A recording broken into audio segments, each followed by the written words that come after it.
আসসালামু আলাইকুম। Bangladesh victim police পরিবার নিয়ে কিছু কথা না বললেই নয়। এই কারণেই সবার সামনে আবারও বহুদিন পরে আসা। আগে বুঝতে হবে ভিকটিম কারা। ভিকটিম পুলিশ হচ্ছে 2024-এর 5ই আগস্টের পূর্বে এবং কিছু সময়ের মধ্যে যারা চাকরিচ্যুত, যাদের সাথে আসলেই অন্যায় হয়েছে, ব্যভিচার হয়েছে, অবিচার হয়েছে, তাদেরকে নিয়ে একটা সংগঠন সংগঠিত করা হয়েছিল পুলিশ হেডকোয়ার্টারের মতে।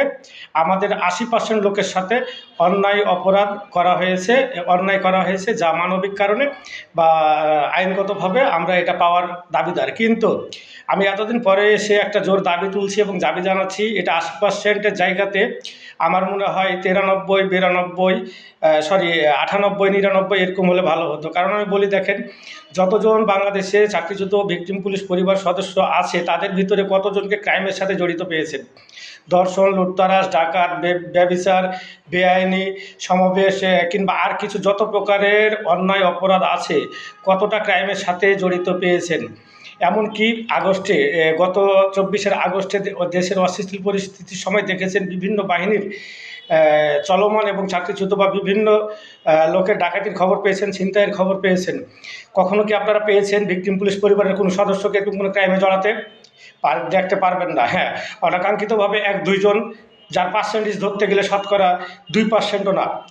ভিকটিম পুলিশ সংগঠিত হওয়ার পূর্বে এবং আজ অবধি পর্যন্ত চাকরি যাওয়ার পর থেকে কয়জন পুলিশের ভিকটিম পুলিশ সদস্যদের সিডিআর চেক করে দেখেন কয়জনের বিরুদ্ধে মামলা আছে বা অকাম কুকামের সাথে জড়িত ছিল? সর্বোচ্চ হলে 2%, 3%। 2%, 3%ও হওয়ারও কথা না। তাহলে যে সকল লোকেরা, যে সকল সংগঠন, যে সকল ব্যক্তিবর্গরা 100-তে 100% অপরাধ করার পরেও স্বেচ্ছায় অবসর যেতে পারে, বদলি হয়, বা ক্লোজ হয়, এসব নতুন অপরাধের সৃষ্টি করার জন্য তাদেরকে রাখা হয়। অথচ যারা 2%, 3% অপরাধের সাথে জড়িত, তাদেরকে খালি হাতে বাড়ি পাঠা হয়, মামলা দেওয়া হয়, হামলা দেওয়া হয়, আরও কি কত করা হয়। আমি আবারও জোর দাবি জানাচ্ছি, আপনারা দেখেন, খতিয়ে দেখেন, সারা বাংলাদেশে আমাদের ভিকটিম পুলিশ পরিবারের সদস্যদের কয়জনের ক্রাইমের খবর পাবেন? পাবেন না, খুব কম, 1 থেকে 2 জন, 3 জন, তারা তাদের অপরাধের। আর যদি কোনো অপরাধী হয়, আমরা অপরাধীকে এই ভিকটিম পুলিশ পরিবারে রাখবো না, বা ভিকটিম পুলিশ পরিবারে তার কোনো সম্পর্ক থাকে না। এটা আপনারা সবাই ভালো করে জানেন, কারণ আমরা মনে প্রাণে ভেবে নিয়েছিলাম যে 20% হয়তো বা আমরা অপরাধী আছি। কিন্তু একটা জিনিস আজকে বিচার বিশ্লেষণ গভীর চিন্তা ভাবনা করে দেখলাম, এর পরিমাণ 20%ও না। এর পরিমাণ হচ্ছে এই 7 থেকে 8%ও হবে না, কমতে কমতে এসে যতদূর পেয়েছি মান অনুমানে 2-3%। তো এই 2-3% অপরাধের সাথে সংযুক্ত একটা সংগঠন, সেই সংগঠনটাকে কী উদ্দেশ্যে, কার উদ্দেশ্যে তাদের সকল কর্মসূচি স্থগিত করা হয়েছে, এটা বাংলার মানুষ সবাই জানে।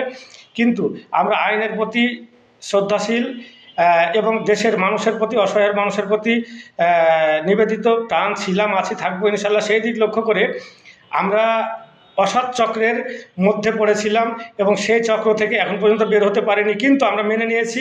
মেনে নিয়ে এবার আমি বলি, মেনে নেওয়ার পরে আমাদের অবস্থানটা কি? ভিকটিম পুলিশ পরিবারের বর্তমান অবস্থান আমি বলি, ভিকটিম পুলিশ পরিবার একটা অনাকাঙ্ক্ষিত ঘটনা এবং জোর জুলুমে নির্যাতিত শিকার হয়ে আর কোনো রাজপথের প্রোগ্রাম না দিয়ে, কর্মসূচি না ঘোষণা করে, তারা যে যার মতো আইনিভাবে লড়াই করতেছে, আইনিভাবে লড়তেছে, যে যার পন্থে অনেকে জয়েন্টও করতেছে।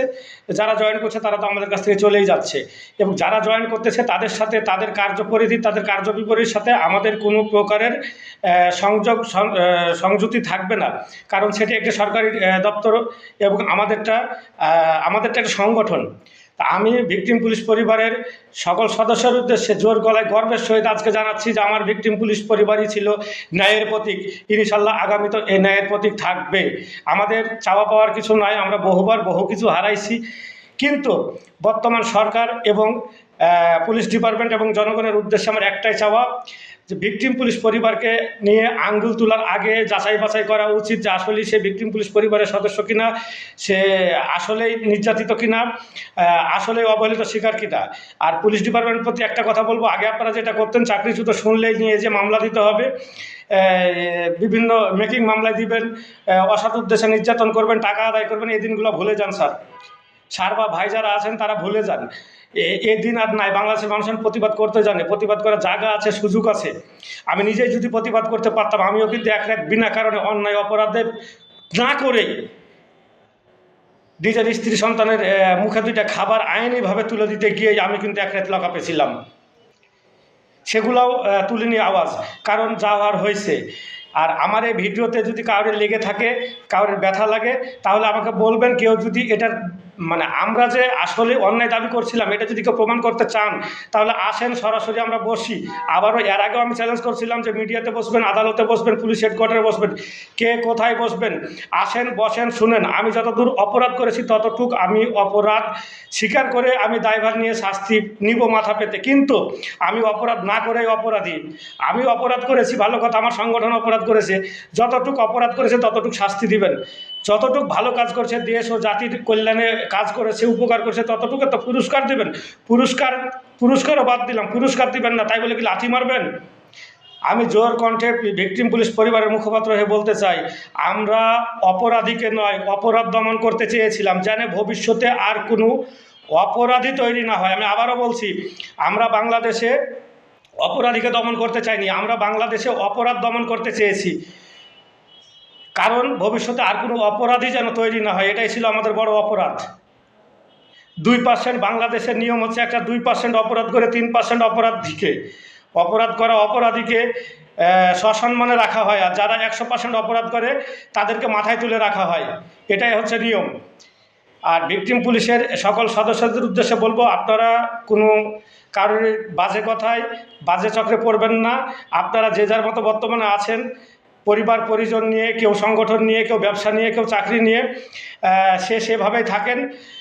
আমরা জোর গলায় তো এখনও আমি জোর দাবি জানাচ্ছি যে আমার ভিকটিম পুলিশ পরিবার কিছু না পেলেও তারা যে কোনো ক্রাইমের সাথে জড়িত নাই। ঠিক আছে, আমাদের ওই 20% আমি ধুয়ে মুছে ফেলে দিলাম। আমি দাবি করি 2% ভিকটিম পুলিশ পরিবারের সদস্য হতে পারে অন্যায় অপরাধের সাথে জড়িত, কিন্তু আমার ভিকটিম পুলিশ পরিবার কখনোই কোনো অসামাজিক বা দেশবিরোধী, সরকার বিরোধী কাজে লিপ্ত নাই এবং থাকবে না। আর ভিকটিম পুলিশ পরিবারের প্রত্যেকটা প্রতিজনের স্ত্রী সন্তানের কাছে আমি জোর হাতে ক্ষমা চাচ্ছি।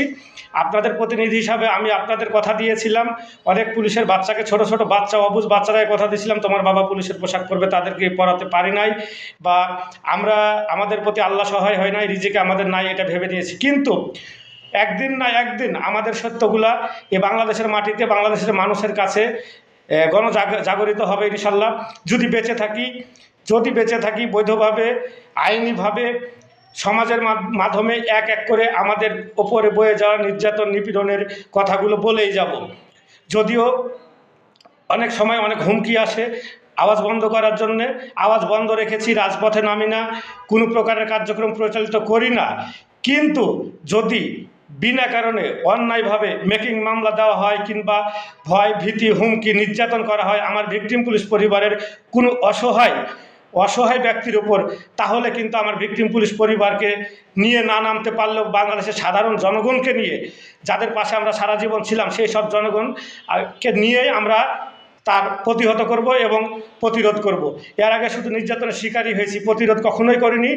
কিন্তু আমরা এতবার নির্যাতিত হওয়ার পরেও আর নির্যাতিত হতে চাই না। ভিকটিম পুলিশ পরিবারের প্রতি অশুভ যাদের চক্ষু আছে তারা চোখ উঠাই নেন। আমরা ভালো আছি, ভালো থাকতে দেন, ইনশাল্লাহ আগামীতেও ভালো থাকব। আবারও আমি ভিকটিম পুলিশ পরিবারের প্রত্যেকের স্ত্রী এবং সন্তান এবং বাবা মার কাছে আমি করজোরে ক্ষমা প্রার্থী, কারণ আপনাদের হতাশা করেছি, আপনাদের মনের আশা পূরণ করিনি বা করতে পারিনি। এবং আমি একজন ব্যর্থ নেতা হিসাবে চুপচাপ থাকি। বর্তমান ভিকটিম পুলিশ পরিবারের মুখপাত্র হিসাবে তারা আমাকে এখনও সম্মান করে, এখনও রেখেছে। আমরা বর্তমানে একজন আরেকজনের উপরে সাথে সহযোগিতা করি, যে আপনি পারি একজন আরেকজনকে সহযোগিতা করে আমরা চলতেছি। আমরা ভিক্ষা নিই না, আমরা ক্রাইম করি না, আমরা মানবতার হাত বাড়িয়ে দিয়েছি ভিকটিম পুলিশ একে অপরের সাথে। রক্ত থেকে শুরু করে, অর্থ থেকে শুরু করে, জমি থেকে শুরু করে, থাকা জায়গা থেকে শুরু করে আমরাই আমাদের পাশে থাকব।